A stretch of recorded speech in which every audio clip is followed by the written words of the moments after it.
읽은 말씀 본문을 통해서 오직 예수님을 위한 삶이라는 제목으로 하나님의 말씀을 전하도록 하겠습니다. 우리는 인생을 살아가면서 크고 작은 도전에 직면합니다.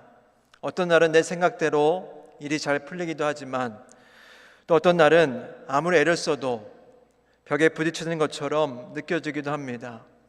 누구는 건강 문제로, 또 누구는 관계의 어려움으로, 또 누구는 삶의 방향을 잃고 방황하며 힘들어하기도 합니다. 우리가 신앙을 가지고 살아가긴 하지만 그러나 여러 가지 현실의 무게는 때때로 우리의 믿음을 흔들어 놓기도 합니다. 그런 순간이 올 때 우리는 무엇을 붙잡고 나아가야 할까요? 사도 바울도 이러한 그런 상황을 순간을 경험했습니다. 우리 잘 아는 것처럼 사도 바울 훌륭한 목회자였고 신학자였고 또 가는 곳마다 하나님의 교회를 세우는 그런 담대한 사람이었습니다만 그의 사역은 결코 순탄하지 않았습니다. 몸과 마음이 탈진할 정도로 정말 헌신했지만 기대했던 만큼 사람들은 쉽게 변화하지 않았습니다. 게다가 지금 사도 바울은 로마의 지하 감옥에 갇혀 있는 상황입니다. 교회 안에는 미성숙한 사람들이 서로 다투고 있었고 또한 바울을 시기하고 질투하는 일까지 벌어졌습니다. 또 바울에게는 몸에 병도 있지 않았습니까? 하나님의 일을 하면 할수록 상황은 더 힘들어지는 것만 같았습니다. 얼마나 힘들었을까요? 오늘 본문에서 바울이 이렇게 얘기하는 것을 보게 됩니다. 차라리 죽어서 예수님의 곁으로 가는 것이 더 좋지 않을까? 이렇게까지 표현하고 있는 걸 보면 참 힘들었을 거라고 생각이 듭니다. 하지만 하나님께 여전히 그를 이 세상에 남겨주셨고 그 사람을 남겨주셨다면 그의 사명은 지속되어야만 했다라는 것이죠. 바울이 힘들고 어렵고 여러 가지 그런 상황 가운데서도 끝까지 무너지지 않고 하나님의 나라를 위한 귀한 사도로 쓰임받을 수 있었던 그런 모습을 우리가 보게 되는 것입니다. 이렇듯 우리 인생 가운데서도 우리를 지탱해 힘든 상황 속에서 우리를 지탱해 줄 수 있는 그런 힘이 필요합니다. 여러분, 그 한 가장이 힘들고 어려운 일을 합니다. 위험한 일을 하면서도 그 자리에서 버틸 수 있는 것은 무엇입니까? 집에 있는 가족들을 생각하면서 자녀들을 생각하면서 그 힘을 얻어서 그 일들을 계속 해나가는 거 아니겠습니까? 또 국가대표 선수들은 자신을 응원할 국민들을 생각하면서 그 어려운 훈련을 견뎌내는 것입니다. 그렇다면 사도 바울은 무엇을 붙잡고 그 어려운 순간과 고난을 이겨나갈 수 있었을까요? 오늘 본문 19절에서 그 비밀을 발견할 수 있는데 우리 19절을 한번 다시 보겠습니다. 이것이 너희의 간구와 예수 그리스도의 성령의 도우심으로 나를 구원에 이르게 할 줄을 아는 거로. 여기서 이것이라는 것은 사도 바울이 처했던 그런 여러 가지 어려운 상황을 의미합니다. 그리고 구원에 이르게 한다는 것은, 구원이라는 것은 우리가 죽음 이후에 경험하는 구원이 아니라 그가 당면한 시련 속에서 영적인 승리를 경험하는 것을 의미하는 것이죠. 여러분, 우리 다 누구나 고난 없이 평탄하게 살기를 그렇게 바랍니다만 사실 어느 정도의 고난이 있기에 우리의 영성이 살아있는 거라고 할 수 있는 것입니다. 여러분, 우리가 가끔 SF 영화라든지 또 뭐 이렇게 다큐멘터리에서 보게 되면 우주인들이 우주에서 어떻게 생활하는지를 보게 되는 것이죠. 무중력 상태에서 그냥 둥둥 떠다니면서, 그래서 이렇게 살아가는 걸 보면 참 편할 것 같다라고 생각이 들죠.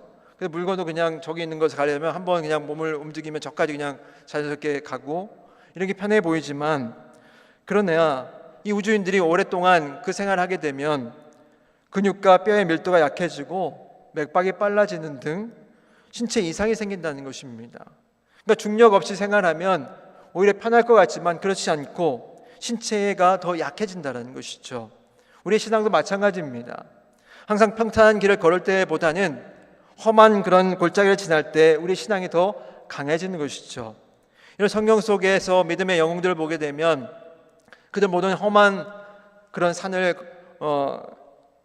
넘고 또 깊은 골짜기를 지나면서 그들의 신앙이 자라났고 견고해졌던 것을 보게 되는 것입니다. 사도 바울 역시 그랬는데요. 그렇다면 사도 바울이 그 상황 가운데서 그것을 이길 수 있었던 첫 번째 힘이 뭐냐면 그 바로 성도들의 중보 기도였다는 것입니다. 바울은 빌립보 교회 교인들을 비롯한 여러 교회 교인들을 통해서 그들의 중보기도를 통해서 하나님의 보호하심을 경험했습니다. 그런데 사도 바울이 이 중보기도를 알고 의지할 수 있었던 것은 그 역시 늘 성도를 위해서 중보기도했던 그런 사람이었기 때문인 것이죠. 그래서 그는 늘 자신을 위해서 기도해달라 여러 번 얘기하잖아요. 나를 위해서 기도해달라고 얘기할 뿐만 아니라 언제나 교회를 위해서 간절히 기도하며 성도들을 위해서 중보했던 사람이었던 것입니다. 그래서 에베소서 6장 18절 말씀에서 이렇게 바울은 얘기하죠.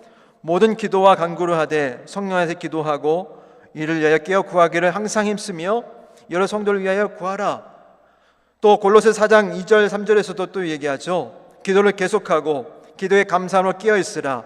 또한 우리를 위해 기도하되 계속해서 중보 기도할 것, 성도들의 기도의 끈을 놓지 말 것을 강조하고 있는 것을 보게 됩니다. 그렇다면 사도 바울이 강조했던 기도의 힘이라는 게 무엇일까요? 여러분, 기도라는 것은 단순히 우리의 필요를 아뢰는 것이 아니라는 것이죠. 기도는 하나님과의 친밀한 교제이며 하나님의 뜻을 더 깊이 깨닫고 세상의 어려움을 이겨낼 수 있는 힘을 얻는 과정인 것입니다. 사도 바울은 성도들의 기도를 통해서 하나님의 도우심을 경험했고 그로 인해서 어려운 환경 속에서도 믿음을 지키며 끝까지 사명을 감당할 수가 있었던 것입니다. 여러분, 우리 교회에서도 얼마 전부터 다시 중보기도 사역이 다시금 시작되었습니다. 우리 예배와 사역을 위해서 또 성도들과 교회를 위해서 이 나라 민족과 또 세계 열방을 위해서 헌신하며 기도하는 중보기도자들이 함께 모여서 기도의 울타리를 세워가고 있습니다. 바울이 중보기도를 통해서 그 사명을 감당했던 것처럼 우리도 서로 기도하면서 그 사명을 감당해 나가야 될 줄 믿습니다. 그를 통해서 영적인 힘을 공급받아야 되는 것이 내 힘과 노력으로 하는 것이 아니라 기도를 통해 성령의 주시는 능력과 힘을 받아서 그 일을 감당하는 것입니다. 여러분, 아직 어떤 형태든지 중보기도의 사역에 참여하지 못하고 있는 분이 있다면 교회와 성도를 위해서 기도하는, 좀 하나님 나라의 확장을 위해서 기도하는 이 중보기도 사역에 참여하는 중보기도의 사람이 되시기를 주님의 이름으로 축원합니다. 바울이 힘든 상황 속에서도 끝까지 버티며 그 일을 감당할 수 있었던 두 번째 이유는 바로 성령의 도우심이었다는 것이죠. 다시 본문 19절의 말씀을 보시면 예수 그리스도의 성령의 도우심으로 이렇게 표현하고 있는데, 여러분, 바울은 지금 감옥에 갇혀 있는 상황입니다. 그러나 바울은 혼자가 아니었습니다. 성령께서 함께 하시며 그를 위로하시고 힘을 주시고 앞으로 나갈 수 있도록 길을 인도해 주셨다는 것입니다. 이런 성령님께서는요, 우리의 연약함을 도우시며 우리가 감당할 수 없는 일을 감당할 수 있도록 하시는 하나님의 능력이라고 할 수 있는 것입니다. 여기서 이 도우심이라는 단어를 사용했는데, 이 단어는 헬라의 문화에서 축제를 후원하는 강력한 후원자의 개념과 연결된다는 것이죠. 여러분, 당시 헬라의 문화에서 한번 이제 축제가 이렇게 벌어지게 되면 엄청난 많은 이 비용이 들었고, 또 이를 후원할 수 있는 사람은 오직 가장 부유한 귀족 아니면 왕뿐이었다는 것입니다. 즉, 바울이 예수 그리스도의 성령의 도우심을 언급한 것은 우리가 힘들고 불가능한 그런 상황 속에서도 우리를 끝까지 후원하고 책임지실 분이 예수님이며 그분이 보내실 성령님께서 우리를 돕고 계신다는 것을 말씀하고자 한 것입니다.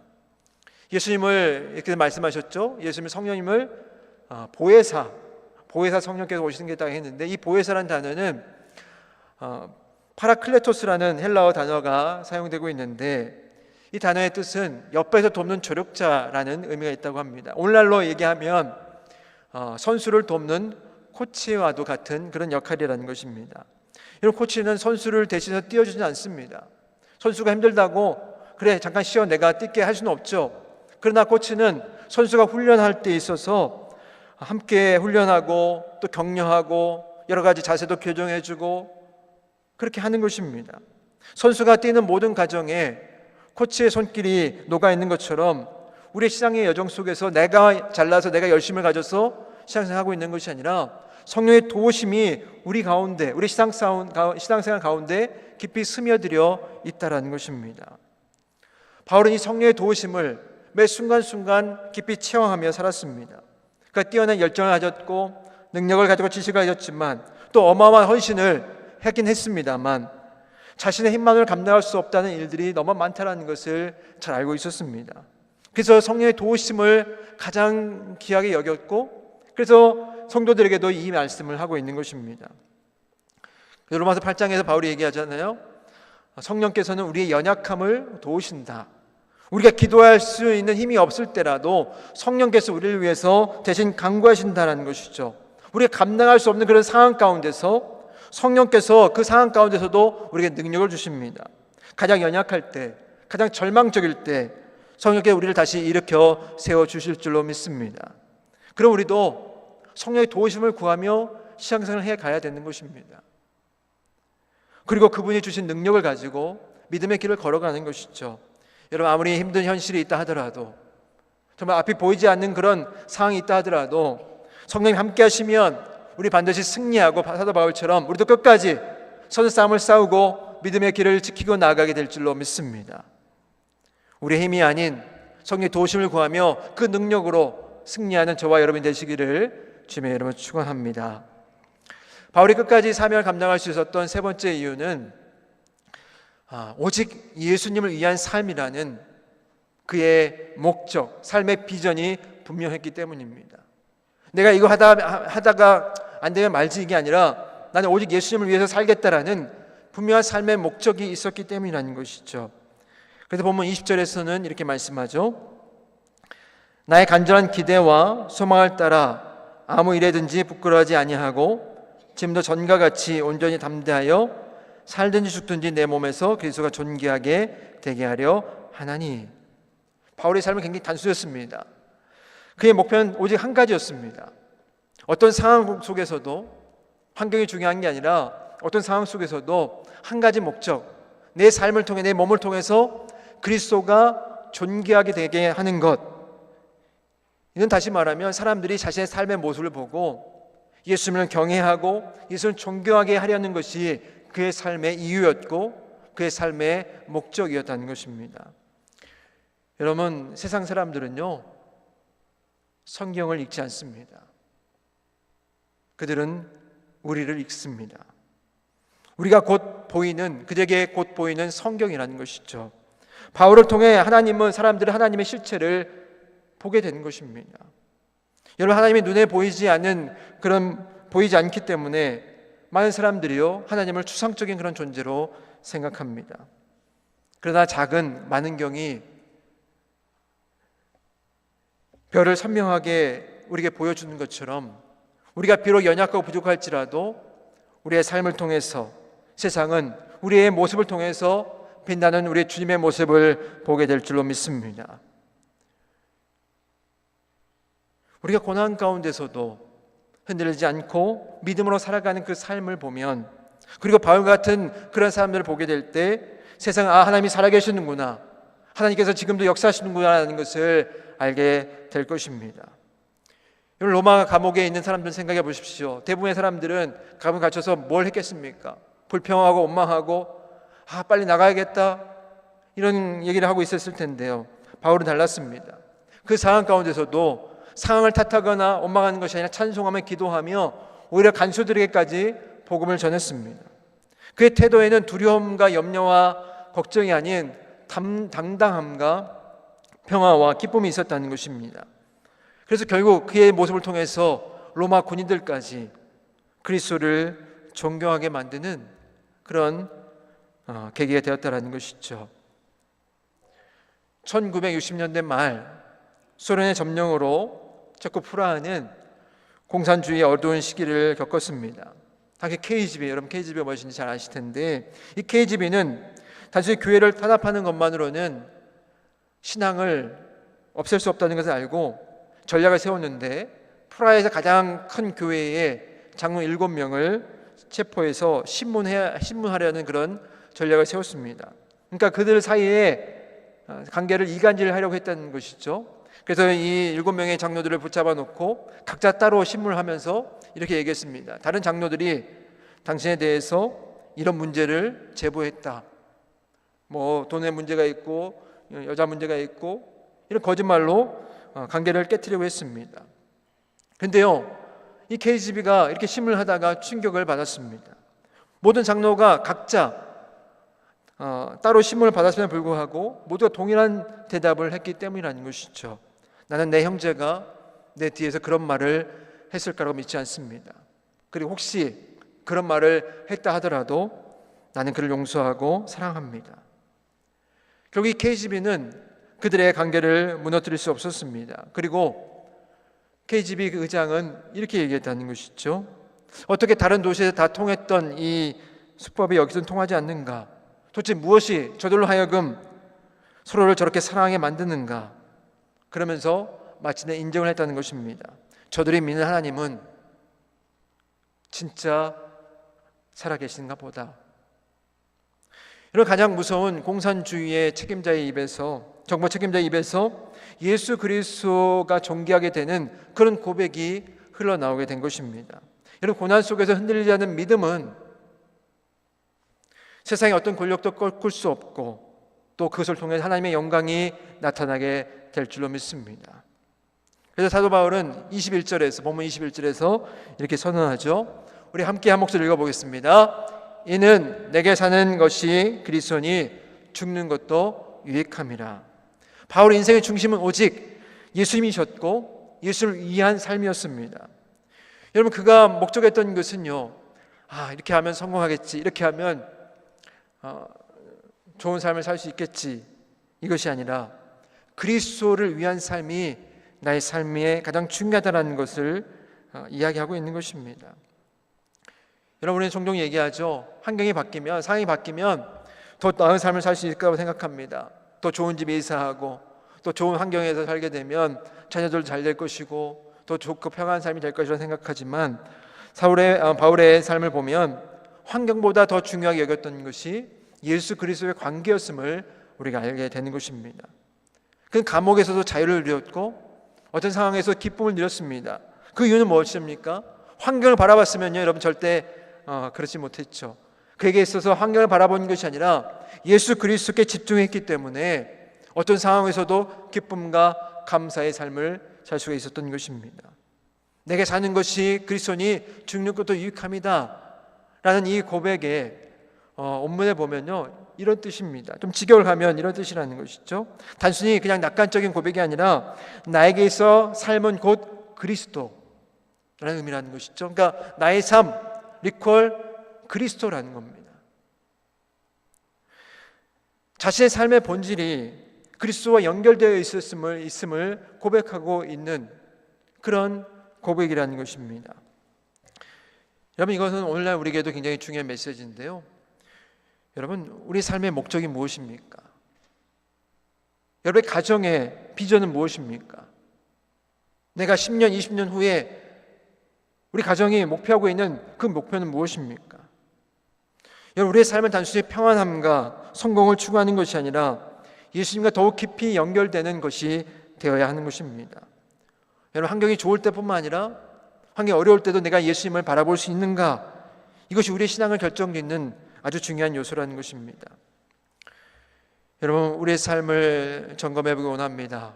직장에서, 가정에서, 나의 삶의 일터에서 과연 나는 어떤 여러분 선택을 하고 있습니까? 예수님이 존귀하게 되는 그런 선택을 하고 있습니까? 아니면 환경에 따라서 좌지우지 흔들리는 그런 모습으로 살아가고 있습니까? 우리가 세상을 변화시켜야 된다라는 그런 마음을 갖고 뭔가 그렇다면 거창한 어떤 일을 해야 하는 것이 아닙니다. 그저 우리의 삶을 통해서 예수님을 존귀하게 하려고 하는 것, 그것이 가장 강력한 복음의 증거의 모습이 될 것이고 복음 증거가 될 것이고 세상을 변화시킬 수 있는 유일한 길이 될 것입니다. 바울이 오늘 우리가 이제 좀 자세히 보지 않았습니다만 오히려 내가 지금 세상을 떠나서 주님 곁으로 가는 것이 더 좋으나, 제가 차라리 죽고 싶다고까지 얘기했지만 그럼에도 불구하고 이 얘기를 하면서 아직 내가 살아야 함을 깨닫는 이유가 있어 두 가지가 있는데, 그가 삶을 계속 살아야겠다라고 생각했던 두 가지 이유 중에 하나는 더 많은 사람에게 복음을 증거하기 위한 것이었고, 또 하나는 자신을 통해서 많은 성도들이 영적 성장과 기쁨을 얻게 하기 위해서였다고 이야기하고 있습니다. 본문 24절과 25절 말씀을 보겠습니다. 내가 육신으로 있는 것이 너희를 위하여 더 유익하리라. 내가 살 것과 너희 믿음의 진보와 기쁨을 위하여 너희 무리와 함께 거할 이것을 확실히 아노니. 너희 믿음의 진보라는 그 표현이 나오죠. 여러분, 바울은 빌립보서에서 거기 영적 성장에 대해서 이야기합니다. 여러분, 빌립보서가 지금 바울이 쓰고 있는 당시는 10년 이상이 된 그런 교회였다고 합니다. 그럼에도 불구하고 계속 바울은 믿음의 성장에 대해서 얘기하고 있습니다. 왜 그럴까요? 여러분, 믿음이란, 신앙생활이란 마치 자전거를 타는 것과 같아서요, 페달을 밟지 아니하면 앞으로 나가지 못하고 쓰러져 버리고 마는 것이라는 것이죠. 여러분, 우리는 어제 받은 은혜, 내가 어제 은혜를 많이 받았습니다. 그 받은 은혜로 오늘을 살아갈 수는 없습니다. 오늘 우리에게 주시는 하나님의 은혜를 통해서 오늘을 살아갈 수 있는 것입니다. 오늘 성령과 연결되고 오늘 신선한 은혜를 주시는 신선한 은혜를 받아야 하는 것입니다. 그래서 신앙이라는 것은 매우 항상 새로워져야 되고 항상 성장해야 되고 매 순간 업그레이드 되어야 되는 것입니다. 그런데 여러분, 오래된 교회일수록 신앙의 연륜이 깊을수록 이 정도면 됐다, 충분히 성장했다라는 그런 착각에 빠지기 쉽다는 것입니다. 모태 신앙일수록, 직분자일수록 신앙이 정체될 위험이 많다는 것이죠. 여러분, 기억하십시오. 신앙이라는 것은 항상 현재 진행형이라는 것을 말합니다. 내가 10년 전, 20년 전에 신앙생활을 뜨겁게 했고 기도 많이 했다, 그걸로 오늘을 살아갈 수가 없다는 것입니다. 그래서 저는 저와 여러분의 신앙이 날마다 매일같이 성장하게 되시기를 간절히 바랍니다. 어떤 환경 속에서도, 환경 때문에 내 신앙이 왔다 갔다 하는 것이 아니라 어떤 환경 속에서도 하늘의 기쁨, 주께 주신 평안, 감사가 흘러넘치기를 바랍니다. 바울은 우리 본문 26절에서 이렇게 얘기합니다. 내가 다시 너희와 같이 있으므로 그리고 예수 안에서 너희 자랑이 나로 말미암아 풍성하게 하려 함이라. 바울은요, 자신의 사역이 자신이 돌보고 있는 많은 성도들에게 영적 기쁨을 가져올 것을 확신했습니다. 이건 단순히 자신감이 아니라 하나님께서 자신을 통해 일하실 것을 믿었기 때문이죠. 내가 하나님의 사명을 감당하며 나아갈 때 나를 통해서 나의 기도를 받고 나에게 말씀을 전함을 받고 하는 사람들이 기쁨이 일어날 것이고 영적으로 성장할 것이라는 그런 믿음이 있었다는 것입니다. 그래서 어느 곳에 가든 부흥을 기대하며 성도들의 믿음이 성장하고 기쁨이 넘치는 삶이 되기를 간절히 소망했다는 것입니다. 오늘도 사도 바울과 같은 그런 믿음을 가지고 살아가야 되는 것이죠. 우리는 우리의 삶의 자리에서 하나님의 영향을 흘러보내는, 요새 여러분 인플루언서라는 말을 많이 사용하잖아요. 우리 바로 사람들에게 영향을 끼치는 영적 인플루언서의 삶을 살아가야 할 줄로 믿습니다. 어딜 가든지 하늘의 기쁨이 우리를 통해 흘러가고 우리의 삶을 통해 예수님이 드러나는 그런 삶이 되기를 바랍니다. 말씀을 정리하겠습니다. 여러분, 우리가 사순절 오늘 2주 예배를 드렸습니다. 또 한 달 동안 사순절 기간을 보내야 됩니다. 이런 사순절은 아시겠지만 단순한 절제와 금식의 기간이 아닙니다. 이 기간은 예수님의 삶과 십자가를 깊이 묵상하고 우리의 삶을 주님께 다시 드리는 그런 시간입니다. 예수께서 십자가를 향해 한 걸음 한 걸음 나아갔던 것처럼 우리도 오직 예수님을 위한 삶을 더욱 결단하는 그런 시간이 되어야 되는 것입니다.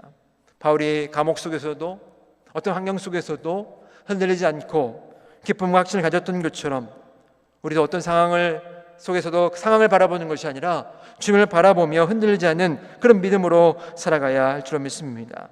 여러분, 이번 한 주 동안 이 시간 결단하면서 그렇게 살아봤으면 좋겠습니다. 나의 말 통해서, 나의 행동을 통해서, 나의 얼굴 표정과 나의 모든 그런 삶의 모습을 통해서 예수님이 존귀하게 되기를 원합니다. 내가 그렇게 살기를 다시 한번 결단하며 나아가기를 원합니다.